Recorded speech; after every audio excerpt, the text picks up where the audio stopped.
Supriyani. Nah, jadi hari ini kita mau ngapain nih, Kak Reva? Nah, kita mau wawancarain salah satu orang yang berprestasi. Wih, keren banget. Boleh kita kenalan dulu kali ya sama Kak Anissa Bila. Boleh nih Kak dikenalin namanya dan panggilannya. Halo sebelumnya, perkenalkan nama aku Anissa Bila. Bisa dipanggilnya Kak Anissa ataupun Kak Nisbil gitu. Wah, namanya Kak Nisbil ya. Oke, Kak Nisbil, kesibukannya apa sih akhir-akhir ini? Kesibukan aku belakangan ini lagi mempersiapkan seminar dari kuliah sama juga dari organisasi gitu. Ternyata Kak Nisbil orangnya aktif banget nih. Kalau boleh tahu Kak Nisbil ikut organisasi apa nih Kak? Aku ikut badan eksekutif mahasiswa tingkat fakultas kayak gitu. Di departemen apa tuh kalau boleh tahu? Departemen advokasi atau adkesma, jadi yang ngurusin bagian kemahasiswaan kayak gitu sih. Di advokasi sendiri tugasnya berat nggak sih Kak kira-kira? Sebenarnya advokasi itu yang benar-benar yang tugas dari awal masuk itu tuh kayak udah langsung ngurusin sampai akhir pun akan terus masukin. Jadi dibilang sibuk banget sebenarnya nggak terlalu, tapi tuh selalu ada tugas yang selalu ada gitu loh. Sibuk kan ternyata. Sibuk banget.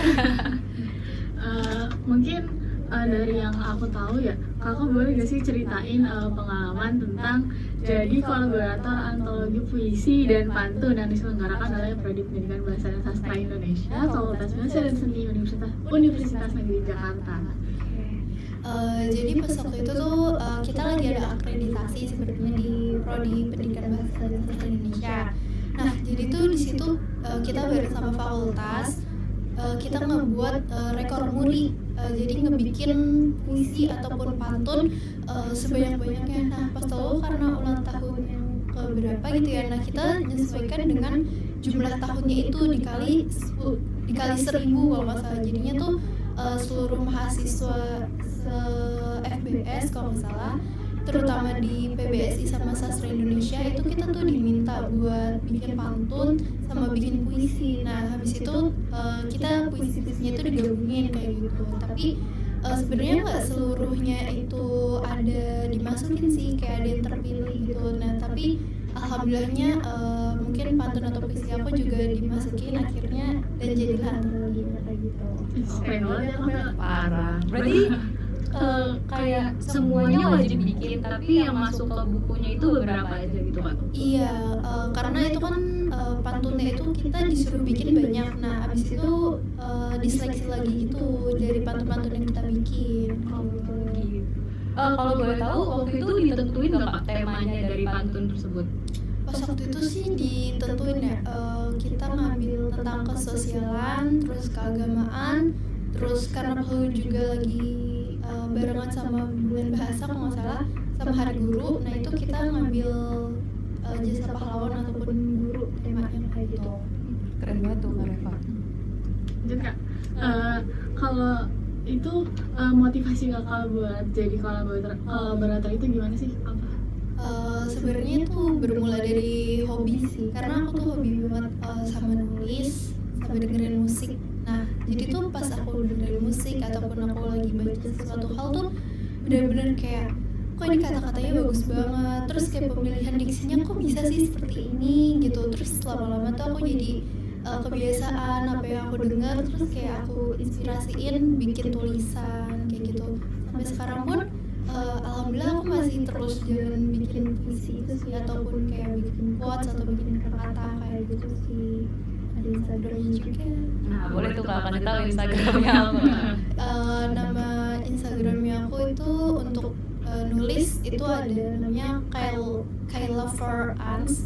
Jadi itu Kaila for Ans. Nah, Ans itu tuh dari nama aku Anissa Bila kayak gitu.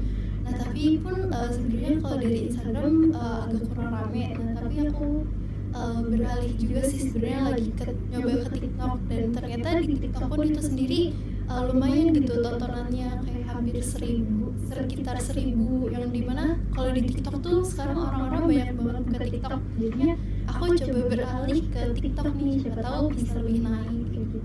Masya Allah, sampai 1000 nih. viewersnya. Terus kalau boleh tahu emang cuma di TikTok sama Instagram aja atau Kanisbil punya blog sendiri nih buat nulis-nulis? Kalau blog mungkin belum ada, mungkin coming soon kali ya. Tapi kalau dulu tuh sebenarnya aku juga suka nulis di Wattpad sebenarnya. Tapi karena Wattpad tuh sekarang juga jarang ada yang lihat kayak gitu. Jadinya tuh aku kayak kurang gitu ke Wattpad kayak gitu. Jadi sekarang aku lebih suka nulis-nulis quotes kayak gitu. Karena sekarang tuh bener-bener orang-orang tuh kayaknya lebih tertarik sama quotes-quotes gitu. Karena tertarik juga ya sama quotes. Tertarik banget. Iya, karena zaman sekarang Gen Z tuh kayak apa ngeliat yang tulisan kayak gini, oh relate banget nih sama gue.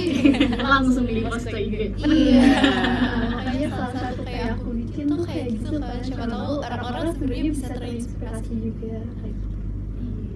Kan Kanisbil udah jadi kolaborator nih, namanya ada di antologi puisi dan pantun itu. Kira-kira ada nggak sih keuntungannya buat Kanisbil sendiri? Keuntungannya aku bingung sih sebenarnya, keuntungan yang secara garis besar yang benar-benar menguntungkan tuh apa gitu.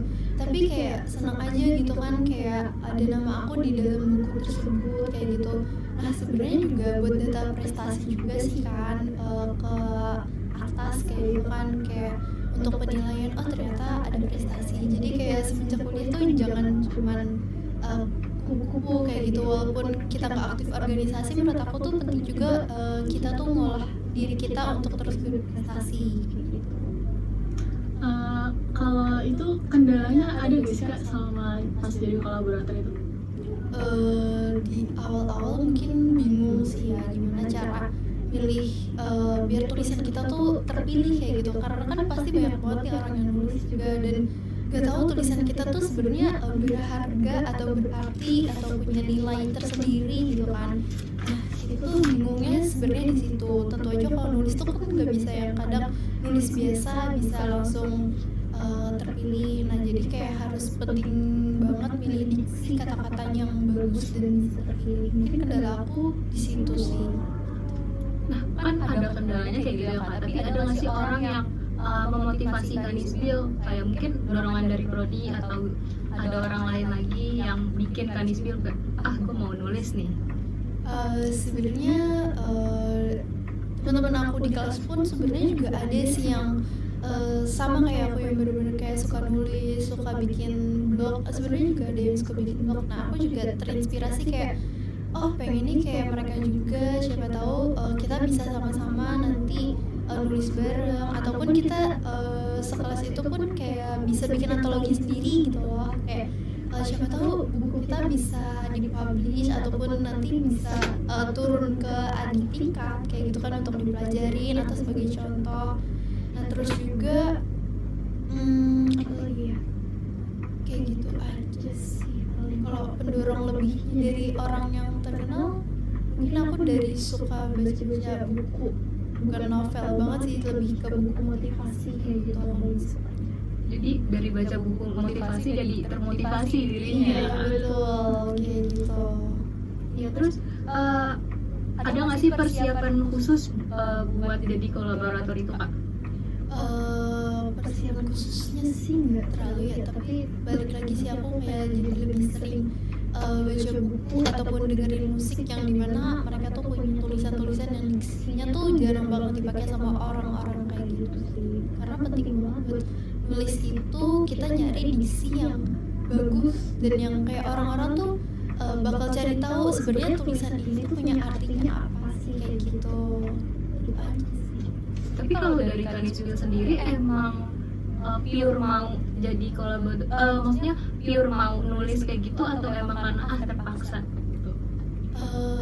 Gak terpaksa sih, karena emang aku juga suka nulis dari awal. Jadi pun kayak diminta kayak gitu kayak oh welcome banget nih buat diri aku, buat kayak aku tuh buat explore diri aku keluar, kayak biar orang tuh kayak punya karya kayak gitu sih, walaupun karya kecil-kecilan. Nggak kecil sih itu sebenarnya, kita aja nggak bisa ya Kak? Nggak bisa tuh. Iya kayak gitu sih. Dan juga dari dosen pun kayak support juga kan, kayak ayo nih teman-teman gitu, ada yang mau nambahin lagi kah kira-kira kayak gitu. Berarti itu juga jadi yang buat Kanisbil tertarik buat nulis gitu. Iya, tentu aja kayak gitu. Nah, pas aku tuh juga karena ada kolaborasi sama yang dari universitas ataupun dari prodi itu sendiri, habis itu aku juga sempat diajakin tuh habis itu sama dosen aku untuk ada kolaborasi lagi nih buat bikin antologi puisi diselenggarainnya sama badan bahasa, badan pengembangan. Nah, habis itu alhamdulillah juga puisi aku juga terbit di antologi yang diterbitin sama badan bahasa itu kayak gitu. Masya Allah. Nah, kan tadi katanya ada antologi puisi yang dari badan bahasa ya Kak. Nah itu kalau itu ada persiapan khususnya juga atau sama aja kayak yang antologi puisi pantun ini? Persiapan khususnya nggak terlalu sih, karena yang dari badan bahasa ini tuh kita dibebasin banget untuk kita ngeluarin judul apa aja, mau ngeluarin karya apa aja, sebanyak apapun gitu. Kayak kita dibebasin mau ngeluarin puisi kita yang udah lama, asalkan kayak puisinya itu belum pernah kita publish ke dunia luar kayak gitu. Jadi kayak alhamdulillah gitu. Aku sempat tahu ngirim 2 tapi sayangnya yang masuk itu cuma 1 sih gitu. Kalau dari sini yang di badan bahasa itu emang cuma Kanisbil doang atau ada teman-teman Kanisbil yang lain? Dari teman-teman aku sendiri kalau nggak salah tuh ada yang daftar juga tapi belum masuk. Nah tapi dosen aku yang ngajakin aku itu beliau masuk juga tuh puisinya ke antologi itu. Nah kalau nggak salah dari adik tingkat juga ada 1 atau 2 orang yang juga masukin antologinya itu dan dijadiin antologi juga. Keren banget ya, keren banget. Keren banget. Pengen gak sih jadi Kanisbil? Pengen, cuma belum niat aja. Iya, belum ada niat. Emang sih kalau misalnya nulis itu kadang tuh benar-benar butuh niat juga sih, karena kepikiran doang nih di otak, tapi bisa niat untuk nulisnya itu Iya, nggak ada. Kan kalau aku sendiri juga maksudnya apa ya, suka nulis kayak yang Kanisbil tadi bilang, kayak ada di otak tapi nggak bisa Diutarain. nggak bisa ditulis. Nah ada nggak sih tipsnya biar bisa ditulis gitu? Sebenarnya kalau misalnya sekarang nggak harus nulis dari buku kan ya, jadi tuh aku lebih seringnya nulisnya dari HP, karena sekarang tuh orang-orang kayak dia dipegang HP gitu Iya, benar, sekarang. HP. Jadi tuh kayak aku kadang apa yang ada di pikiran kita ditulis dulu di HP, walaupun itu cuma draft kecilnya, nanti tuh bisa kita kembangin lagi nanti pas udah di rumah ataupun pas kita lagi ngeliat folder itu nih tiba-tiba pengen kembangin, mungkin kayak gitu. Jadi kalau misalnya emang udah kepikiran banget kayak gitu, dari aku sendiri mungkin bisa ditulis draft kecilnya dulu dari HP itu sendiri. Nah habis itu baru deh dikembanginnya bisa kapan aja sebenarnya. Catat ya teman-teman. Karena HP itu sekarang pun jadi sumber pegangan Iya, banget ya, benar. nggak bisa lepas. Nah, kalau Kanisbil sendiri nih kan katanya tadi sering bikin draft di HP yang segala macam. Nah, kalau boleh tahu itu nulis-nulisnya tuh ada terinspirasi dari mana gitu, Kak? Kalau nulis sih ya itu sih dari yang tadi aku sering dengerin musik, sama aku juga suka nonton drama ataupun film. Nah kadang tuh di film itu pun kayak misalnya ada dialog antar tokoh, nah habis itu tuh nanti aku kembangin lagi sendiri dari cerita itu pun sendiri, ataupun kadang kalau misalnya dari film pun kadang aku juga iseng bikin cerpen kecil-kecilan gitu sih kayak gitu. Karena dari jurusan aku sendiri pun kadang suka tiba-tiba nih bikin cerpen atau bikin tulisan, jadi aku ya kan jadinya pas udah diminta itu pun kayak aku nih sebelumnya udah punya kumpulan cerpen yang sebelumnya pernah aku bikin, nah jadi tinggal aku kembangin lagi biar lebih panjang sesuai dengan tugas. Nah itu jadi kayak pas nulis itu pun kayak kepikiran nggak apa-apa deh dikerjain aja, walaupun nanti bisa dikembangin lagi, siapa tahu nanti beneran butuh atau misalnya nanti bisa aku up kayak gitu kan, bisa aku verif kayak gitu. Ya, jadi pas ada tugas nggak buru-buru ya Kak ngerjainnya. Iya betul, jujur aja gitu waktu itu aku sempet 2 kali diminta untuk bikin cerpen dan aku bikinnya dari hasil itu, dari tulisan, jadi tulisannya aku kembangin lagi kayak gitu. Keren banget nih, keren banget. Siapa tahu inspirasi kan kalau ada tugas-tugas. Kita harus kayak gitu Kak. Pernah sih, pernah. Iya, pernah. Bagus. Mungkin gimana sih perasaan kakak setelah jadi kolaborator itu? perasaannya tentu aja seneng sih, karena kan kayak kita di buku itu ada hak ciptanya kan, jadi kayak lumayan juga seneng, terus kayak merasa ada prestasi walaupun kayak belum bisa dibanggakan banget sih sebenarnya dibandingkan teman-teman yang lainnya yang punya prestasi lebih tinggi ataupun lebih sering kayak gitu. Nah, mungkin itu buat tambahan dari diri aku sendiri sih untuk terus berprestasi ataupun nggak lupa sama diri sendiri kalau emang punya hobi atau punya kesenangan yang untuk nulis, untuk mengapresiasikan diri kayak gitu. Karena dari nulis itu sendiri pun aku bisa ngeluapin apa yang sebenarnya nggak bisa aku keluarin dari diri aku kayak gitu, kayak nggak bisa diceritain ke teman, akhirnya aku tulis dijadiin tulisan kayak gitu. Berarti tulisan-tulisan Kanisbel hasil curhatan juga Kak sebenarnya. Sekitar 90%. Banyak juga ya. 90% banyak sih. Itu lebih dari setengah. Ya, pokoknya ya sebenarnya kayak gitu sih, karena emang bener-bener yang dari hati tuh kadang kayak bisa jadi bagus kalau misalnya emang kita punya kemampuan mengolah kata menjadi diksi yang bagus gitu. Bener banget teman-teman. Nah, kan aku juga pernah nih ngeliat CV-nya Kanisbel, kan pernah juga lihat, pernah aku bacain juga waktu itu. Di CV banyak banget tuh Kanisbel pengalamannya jadi moderator. Di tengah kesibukannya Kanisbel yang nulis, terus jadi anggota BEM fakultas, kenapa mau jadi moderator di sebuah acara? Misalkan kayak moderator juga perlu latihan segala macamnya. Sebenarnya dipilih jadi moderator tuh awalnya sering ditunjuk sih. Nah, habis itu kayak karena sering ditunjuk, sebenarnya mau juga tapi takut, tentu aja takut ya kalau misalnya untuk acara-acara besar kayak gitu. Tapi habis itu kayak dari teman-teman yang lain kayak kasihan juga kan, kayak butuh banget nyari orang, terus yaudah deh aku mencalonkan gitu. Setelah kedua kalinya kayak gitu, mau deh aku jadi moderator karena itu kan buat ngelatih public speaking aku, terus cara percaya diri dalam diri itu benar-benar yang penting banget untuk kita tuh saling ngobrol sama orang lain, untuk ketemu dengan acara yang besar kayak gitu. Sibuknya sih pasti sibuk untuk ngebaginya, tapi karena lama-lama udah kebiasa ya untuk jadi moderator ataupun jadi pembawa acara kadang, jadi karena udah terbiasa jadi kayak seneng aja, enjoy. Berarti pas awal jadi moderator nih Kanisbel terpaksa ya Kak, karena ditunjuk. Iya, pertama kali tuh karena ditunjuk sih, kayak ayo nih siapa gitu yang mau mengajukan, terus habis itu kayak coba nih kamu percaya dirinya lumayan gitu loh, bagus, tapi coba nanti dilatih aja gimana cara komunikasi sama orang lain, terus gimana cara ngebahas ataupun ngungkapin dari isu yang kayak ingin kita pecahkan dalam pembicaraan itu. Kalau kayak gitu kan berarti butuh public speakingnya yang bagus ya Kak berarti. Iya tentu, betul banget.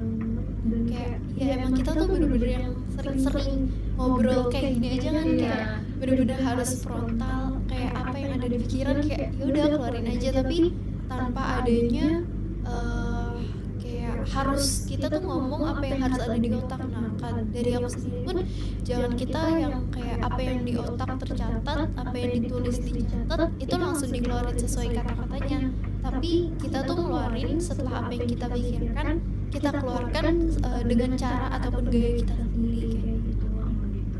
Ada nggak sih tips-tips khusus dari Kanisbel buat ngelancarin public speaking ini? Karena kalau dilihat dari temen-temen di sana, di luar sana kan masih banyak yang public speakingnya kurang dan nggak pede di ngomong di depan banyak.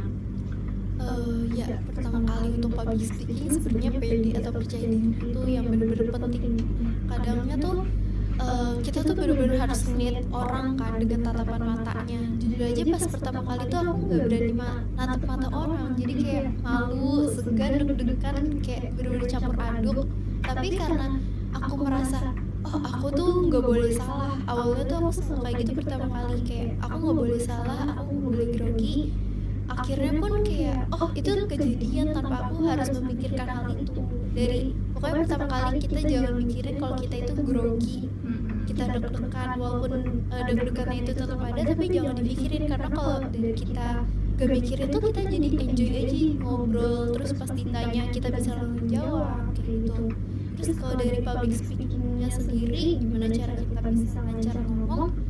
Tentunya kayak kita biar lebih sharing atau sering ngobrol sama teman-teman yang dimana kita tuh juga harus punya pengalaman lebih banyak juga sih sebenarnya dari gimana cara kita bisa ngejawab itu. Kita harus banyak punya pengalaman ataupun sering baca buku kayak gitu. Jadi kosakata di dalam pikiran kita tuh juga lebih banyak kayak gitu. Berarti dengan Kanisbil jadi moderator, jadi puara juga, berarti itu sama aja kayak Kanisbil ngelatih public speaking kakak ya? Iya, tentu bener banget. Public speaking itu dari moderator sama dari puara ataupun MC itu terlatih banget, karena itu kan kita harus terus-terusan ngomong dari awal acara sampai terakhir kan. Nggak berhenti ngomong. Iya, betul banget. Kayak break tuh pas istirahat gitu, tapi nggak mungkin kan pas kita istirahat tuh bener-bener yang diem doang. Pasti kita bakal tetap komunikasi sama teman lainnya, kayak ngebahas habis ini acaranya apa ya, serunya ngajak penonton tuh ngapain ya. Jadi kayak di sela istirahat pun kayak kita tetap yang harus sering-sering ngobrol atau ngeluarin kata-kata yang bener-bener kita tuh nggak cadel ataupun kita nggak bener kayak gitu sih.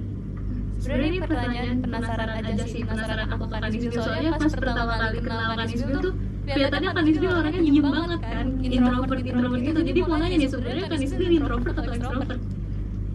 Sebenarnya aku tuh udah pernah tes MBTI dan aku tuh extrovertnya 54, introvertnya 46. Jadi tuh kayak aku tuh ada di berada setengah-setengah gitu loh. Jadi kadang ketika aku sama orang lain yang udah bener-bener akrab tuh aku bener-bener yang extrovert kayak gitu. Tapi kalau misal baru sekali ataupun 2 kali tuh aku bener-bener yang kayak takut banget untuk ngobrol, walaupun aku tuh kayak merasa punya mampu untuk ngajak ngobrol dulu, tapi tuh tetap aja aku tuh merasa takut, ganggu nggak ya kayak gitu. Nah, jadi kayak pas awal-awal ketemu pasti aku merasa bakal bingung kayak gitu sih. Tapi kayak udah 2 kali 3 kali ketemu pasti aku bakal langsung say hi duluan kayak gitu. Keren banget nih Kanisbil, udah jadi penulis antologi puisi pantun, terus jadi moderator sama puara juga, banyak banget pengalamannya. Udah gitu Kanisbil merupakan salah satu anggota BEM fakultas yang departemennya advokasi kan ngurusin istilahnya mahasiswa fakultas ya Pak. Pasti berat banget tuh. Iya, Belum lagi Kanisbil mahasiswi semester 5 ya? Iya, kayak sekarang Lagi tuh sibuk-sibuknya. iya betul banget. Aku tuh lagi cukup sibuk banget sebenarnya di kuliah dibandingkan organisasi sih sebenarnya, karena lagi kita harus ngadain seminar, terus kita harus ngadain penelitian untuk tugas akhir. Jadi kayak harus pentingin kuliah sih sebenarnya dibandingkan organisasi. Tapi aku juga nggak bisa yang lepas tanggung jawab dari organisasi, karena kayak dari awal aku ngejalanin dan ngedaftar dari organisasi itu pun kayak aku udah oke, kita harus tanggung jawab sampai akhir, gak boleh lepas. Walaupun misalnya lagi nggak bisa pun harus terus berkabar, karena komunikasi itu penting banget dalam suatu organisasi. Iya. Motivasi buat aku itu. Iya benar. Tuh Kak Reva ya, berkabar ya Kak Reva. Karena komunikasi itu menurut aku penting banget sih ya, walaupun jarang tapi tuh harus benar-benar ada kabar kayak gitu. Tadi kan Kanisbil juga seorang mahasiswi, terus seorang anggota BEM fakultas juga. Nah, kira-kira cara bagi waktunya gimana Kak di tengah? Kan proker fakultas pasti lebih banyak kan ya, dan berdekatan mungkin waktunya. Nah, caranya ngebaginya sama Kanisbil jadi panitia di fakultas sama Kanisbil menjadi mahasiswi itu gimana Kak cara ngaturnya? Cara ngaturnya pertama biasanya aku tuh sebenarnya nggak terlalu tipe yang selalu nulis jadwal kayak gitu sih. Aku bener-bener kayak aku tuh nyimpennya langsung di otak gitu loh, kayak minggu ini ada kegiatan ini, ada tugas ini segala macam dan segala macamnya. Nah, ketika aku nulis di buku, tandanya tuh jadwal aku udah bener-bener yang padat banget, dan aku bener-bener harus nentuin gimana jadwal aku ngerjain tugas, ngebagi tugas aku untuk kuliah, bagaimana untuk organisasi ataupun di luar hal lainnya yang kayak buat diri aku explore sendiri gitu kan. Nah, jadi itu sih aku pikirinnya pertama kali dari otak aku sendiri gitu juga. Abis itu kalau misal perihal tugas kayak gitu, aku tuh lebih seru ketika pas aku pulang, aku kan pulangnya itu sering pakai angkutan umum, pakai Transjakarta. Jadi pas di Transjakarta pun kayak aku kadang baca tulisan yang dimana kayak itu untuk tugas gitu kan, terus kayak aku baca sekilas, terus nanti pas nyampe rumah tugasnya langsung aku kerjain kayak gitu. Jadi kayak aku bener-bener ada waktu space sedikit pun kayak aku usahain untuk bener-bener ngerjain tugas yang bisa dikerjain di waktu terdekat itu sih. Kalau aku kayak di TJ tidur, udah sampai tidur. Berarti Kanisbil nggak bisa lihat waktu kosong dikit ya kak? Iya bener banget, kayak aku tuh ada waktu kosong dikit pun kayak ngerjain tugas dulu deh gitu daripada nanti karena aku bukan tim deadliner sebenarnya, jadi Beda banget sama kita. ya jadi kayak aku lebih baik aku capek dulu deh di awal biar nanti pas di akhir mepet tuh aku udah ada waktu free untuk diri aku istirahat, untuk diri aku jalan-jalan, jernihin pikiran karena capek pasti kan kalau misalnya di awal tuh bener-bener yang bener-bener padat kayak gitu sih. Jadi kayak aku ngomongin waktunya tuh di awal-awal biar capeknya ya capek sekalian, biar gak capeknya setiap hari capek. Nah kayak gitu. Tapi Kanisbil nonton TikTok nggak? Soalnya kita nonton TikTok mulu nih. Kalau TikTok sebenarnya aku jarang sih kalau misalnya aku lagi up gitu, tapi kalau Instagram kayaknya aku tiap hari juga tetap megang sih, maksudnya tetap main, tapi karena di situ ada pengaturan dari HP sekarang. Nah aku tuh Dibatasi. iya betul, jadi kalau misalnya udah berhenti ya udah aku cukup untuk main itu, terus aku lebih seneng dibandingkan main HP, mending aku nonton TV atau baca buku atau ngerjain tugas kayak gitu. Kanisbil ternyata produktif banget nih karena bisa Bisa dibaca sama sama ya? iya. Ya, karena menurut aku waktu yang kosong itu benar-benar penting banget gitu loh, walaupun kayak untuk ngembangin diri ataupun membahagiakan diri, membahagiakan diri itu penting banget untuk kita buat selalu produktif. Dari Karena ada pertanyaan lagi nggak nih Kak buat Kanisbil? Karena kita dari tadi udah ngobrol banyak nih tentang prestasinya Kanisbil, tentang pengalaman Kanisbil. Kita cukup aja kali ya kak. Boleh, karena tadi ya, kita juga udah hampir selesai nih waktunya. Karena tadi kita udah ngobrol banyak juga sama Kanisbil. Sebelumnya kita mau bilang makasih Kanisbil udah mau kita ajak podcast. Makasih juga ya ampun, aku karena masih banyak kurangnya tuh dari dibandingkan teman-teman aku yang lain prestasinya lebih banyak. Makasih banget. Iya nggak apa-apa Kanisbil, sama-sama. Makasih juga, semoga hari ini Kanisbil harinya lancar. Amin. Semoga tugas-tugasnya dikerjain semua. Amin. Semoga makin bisa ngatur waktunya ya kan. Doa yang terbaik juga selalu buat kalian, semangat buat kerja tugas ini karena belum selesai ya sih. Iya, masih. Tetap semangat. Oke, makasih ya Kanisbil. Oke, mungkin segitu aja dari kita. Wassalamualaikum warahmatullahi wabarakatuh. Dadah.